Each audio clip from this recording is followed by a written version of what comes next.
Bonjour Madwillien, bonjour Madwillienne, je vous propose aujourd'hui de revenir sur Spaceballs, la folle histoire de l'espace, signé Mel Brooks.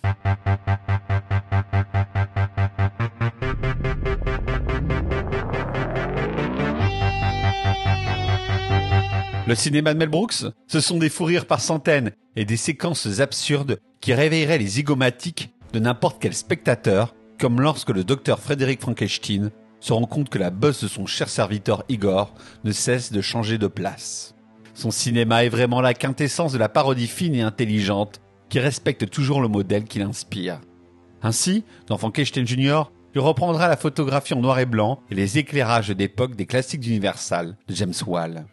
Sa filmographie compte de nombreux chefs-d'œuvre, comme Les Producteurs ou Chienne de vie. L'homme a été également un producteur avisé qui prenait des risques avec des films d'auteur comme La Mouche ou Elephant Man.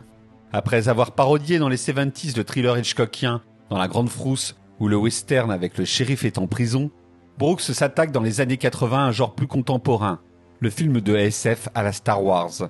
Sa folle histoire de l'espace s'inspire ainsi principalement de la saga de George Lucas. Cependant, d'autres longs métrages cultes du cinéma d'anticipation sont moqués, comme La Planète des Singes ou Alien, grâce à un caméo de John Hurt, en proie à nouveau à de gros problèmes gastriques.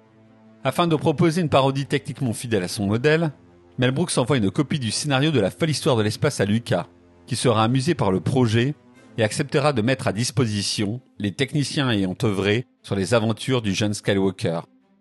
La folle histoire de l'espace n'égale jamais ses chefs-d'œuvre passés, comme Frankenstein Jr. Pour réussir une parodie parfaite, tout est question de timing et de rythme.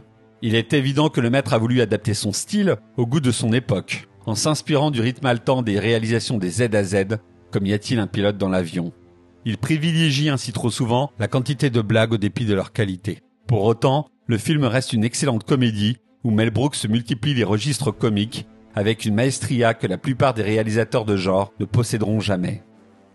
Ainsi, on passe tour à tour d'un humour méta, où les personnages s'adressent directement aux spectateurs, à un registre purement burlesque avec les dégringolades de Rick Moranis, absolument fabuleux dans le rôle de Casque Noir. Enfin, Brooks n'hésite pas non plus à user de jeux de mots douteux, avec un Jabba the Hutt qui devient dans cette parodie Pizza the Hutt en VO. Quand on revoit le long métrage en 2022, on est frappé par la volonté de Mel Brooks de tirer à boulet rouge sur un cinéma mercantile obsédé par l'idée de vendre des produits dérivés. À ce titre, le réalisateur n'hésite pas non plus à nous montrer du papier toilette où s'inscrit le titre en VO du film Spaceballs. De la même manière, le cinéaste annonce l'évolution du système de distribution des films et s'avère visionnaire avec un casque noir qui découvre les VHS de la folle histoire de l'espace par l'intermédiaire d'un service de location qui ressemble beaucoup au Netflix d'aujourd'hui. La folle histoire de l'espace n'est pas la meilleure comédie de Mel Brooks. Pour autant, ce long métrage est un divertissement plutôt efficace qui vous fera quand même bien marrer, surtout si vous le regardez avec des potes. Une œuvre qui vous donnera sans doute l'envie de découvrir ou redécouvrir la riche filmographie de son auteur.